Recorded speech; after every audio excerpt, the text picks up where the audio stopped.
2027 विधानसभा चुनाव के लिए अभी से खेला शुरू हो चुका है।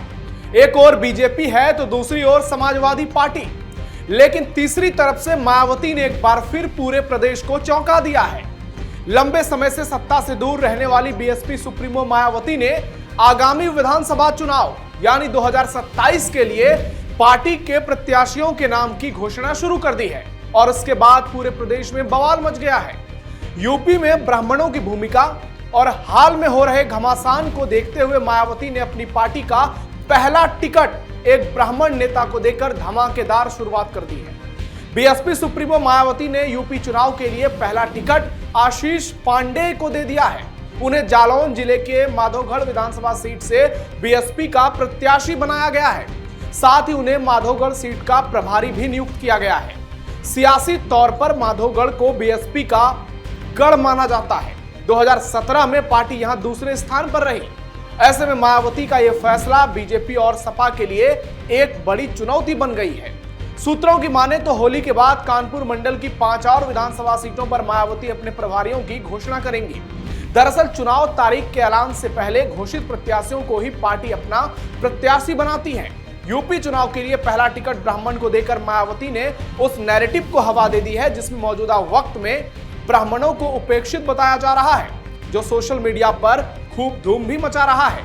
इसे लेकर मायावती कई बार ब्राह्मण समाज की उपेक्षा पर चिंता जाहिर कर चुकी हैं। ऐसे में मायावती का यह दांव किसके लिए पड़ेगा भारी, ये सबसे बड़ा सवाल है। नमस्कार, थर्ड आई देख रहे हैं आप, मैं हूं नवेंदु और आज के थर्ड आई में बात करेंगे बीएसपी सुप्रीमो मायावती की चुनाव से पहले एक बड़े दांव की, जिसने पूरे प्रदेश को हिला दिया।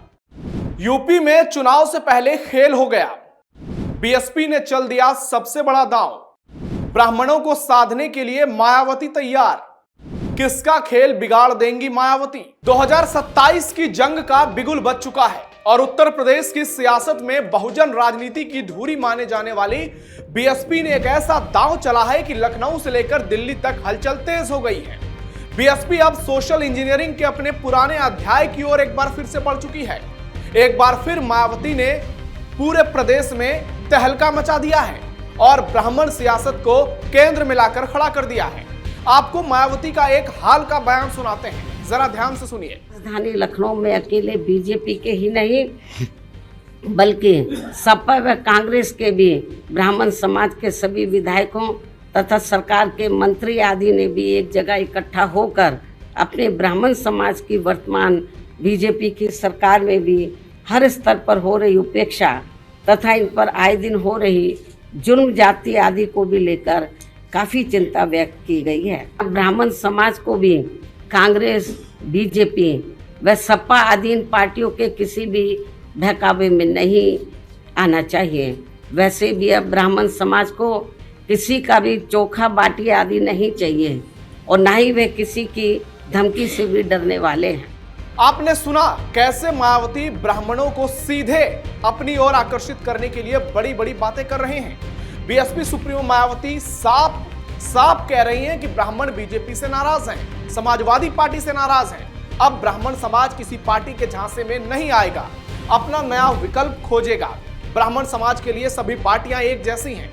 यूपी की राजनीति में पिछले कुछ समय से मायावती ब्राह्मण समाज को साधने की कोशिश कर रही हैं।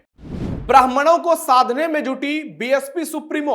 उत्तर प्रदेश की राजनीति में ब्राह्मण वोटर बेहद निर्णायक माने जाते हैं क्योंकि उनकी आबादी तमाम विधानसभाओं को मिलाकर 10 से 12% के आसपास मानी जाती है और वे प्रदेश के लगभग हर जिले में विधानसभा चुनाव में और लोकसभा चुनाव में बेहद प्रभावी रहते हैं। 2007 में कुछ ऐसा हुआ था जिसके बाद पूरे प्रदेश की राजनीति हिल गई थी। उस वक्त मायावती ने सर्वजन सोशल इंजीनियरिंग मॉडल के तहत दलित ब्राह्मण समीकरण बनाया जिसमें सतीश चंद्र मिश्रा की सक्रिय भूमिका रही और बीएसपी को पूर्ण बहुमत यानी 206 सीटें मिली। यह प्रयोग इस बात का प्रमाण था कि दलित आधार वोट के साथ यदि 8 से 10% एक्स्ट्रा सवर्ण वोट मायावती के साथ जुड़ गया तो परिणाम चौंकाने वाले आ गए। हाल के सालों में ब्राह्मण प्रतिनिधित्व, कानून व्यवस्था की घटनाओं और टिकट वितरण को लेकर असंतोष की चर्चाएं राजनीतिक विमर्श का हिस्सा रही हैं और अखिलेश यादव इसको खूब हवा देते हैं। अलग अलग दल ब्राह्मण सम्मेलन और प्रतीकात्मक फैसलों के जरिए उन्हें साधने में जुटी हुई है। ऐसे में यदि 2027 में मायावती अपने पारंपरिक 18 से 20% कोर दलित वोट बैंक के साथ ब्राह्मणों का केवल 3 से 5% हिस्सा भी अपनी ओर झुका लेती है तो सीधा असर मुकाबले पर पड़ेगा। हालांकि मायावती का अभी 10 से 12% के आसपास वोट परसेंट है यूपी में। दलित भी उनसे पूरी तरह से नहीं जुड़े हैं, लेकिन सियासत में कभी भी कुछ हो सकता है क्योंकि ये वोट मुख्यतः बीजेपी और समाजवादी पार्टी के संभावित समर्थन आधार में सेंध माना जाएगा, इसलिए बड़े खेल होने की संभावना है। यूपी में अक्सर 1 से 3% वोट स्विंग से 20 से 40 सीटों का अंतर हो जाता है, इसलिए ब्राह्मणों का आंशिक रुझान भी सीट गणित उलट सकता है। यही वजह है कि ब्राह्मण सिर्फ संख्या नहीं बल्कि राजनीतिक प्रभाव का कारक है और यदि यह समीकरण दोबारा सक्रिय हुआ तो चुनावी खेला वाकई में बेहद मुश्किल हो सकता है, खासकर अखिलेश यादव के लिए। मायावती के कुछ बयानों का जिक्र करना बेहद जरूरी हो जाता है जिसने हाल में खूब सुर्खियां बटोरी। वो इसलिए क्योंकि उन्होंने सीधे सीधे ब्राह्मण समाज को खुद के साथ जोड़ने के लिए बड़ा बड़ा बयान दे दिया। घूसखोर पंडित पर आग बबूला मायावती। 7 फरवरी को पार्टी की एक बैठक के बाद मायावती ने एक बड़ा बयान दिया और उन्होंने कहा कि बीजेपी सरकार में सभी लोग त्रस्त हैं, लेकिन उपेक्षा और असम्मान के खिलाफ ब्राह्मण समाज अधिक मुखर है। हाल ही में फिल्म घूसखोर पंडित में ब्राह्मण समाज के कथित अपमान को लेकर मायावती ने बेहद नाराजगी जताई। इतना ही नहीं, बीएसपी सुप्रीमो ने इस फिल्म पर बैन लगाने की मांग कर केंद्र सरकार से जवाब मांग लिया। हालांकि इसके बाद फिल्म रुक गई। 6 फरवरी को उन्होंने अपने official social media site x पर साफ साफ लिख दिया कि यह बड़े दुख और चिंता की बात है कि पिछले कुछ समय से अकेले उत्तर प्रदेश ही नहीं बल्कि अब तो फिल्मों में भी घूसखोर आदि एक जाति के साथ बताकर पूरे देश में इनका अपमान और अनादर किया जा रहा है। इस वजह से समूचे ब्राह्मण समाज में बेहद आक्रोश है। इसकी हमारी पार्टी कड़े शब्दों में निंदा करती है। मायावती ने सीधे सीधे कहा था, अपने जन्मदिन पर किया ब्राह्मणों का जिक्र।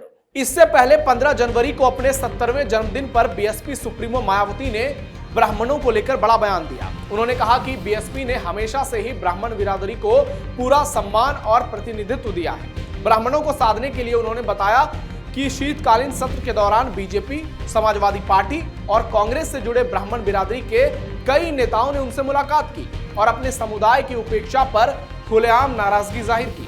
उस वक्त उन्होंने यूपी में बीएसपी के शासनकाल का जिक्र किया और बताया कैसे उनके दौर में ब्राह्मणों को सम्मान भी मिलता था, भागीदारी भी मिलती थी और उनकी सुनी भी जाती थी।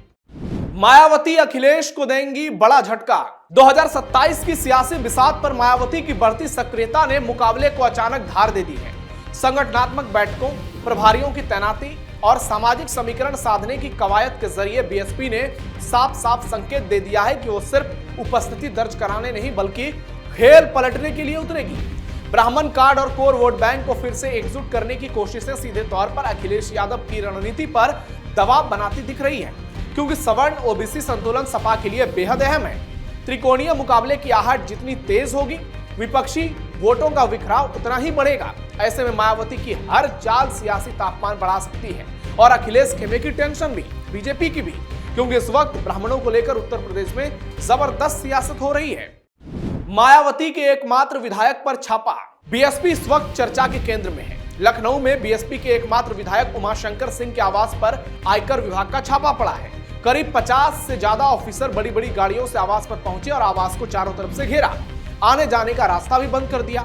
आयकर विभाग के ऑफिसरों के साथ लखनऊ पुलिस भी मौजूद रही। जानकारी के मुताबिक ऑफिसर फाइलें, इलेक्ट्रॉनिक डिवाइसें और दूसरे जरूरी उपकरण खंगाल रहे हैं। आयकर विभाग ने यह छापा सुबह सुबह मारा। आयकर विभाग वित्तीय लेन देन से जुड़े डॉक्यूमेंट्स और संपत्ति की जांच कर रहा है। उमाशंकर सिंह बलिया के रसड़ा से विधायक हैं। वो इन दिनों कैंसर से पीड़ित बताए जा रहे हैं। मायावती ने पिछले साल उमाशंकर सिंह को राखी बांधी थी।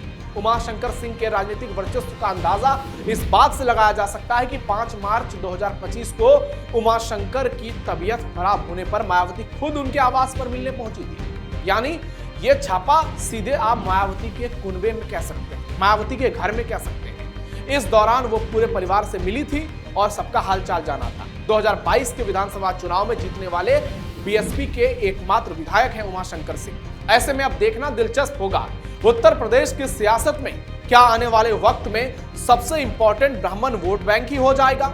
एक और शंकराचार्य का विवाद चल रहा है तो दूसरी ओर ब्राह्मण विधायकों की बैठक को लेकर पूरे प्रदेश में बवाल मचा था।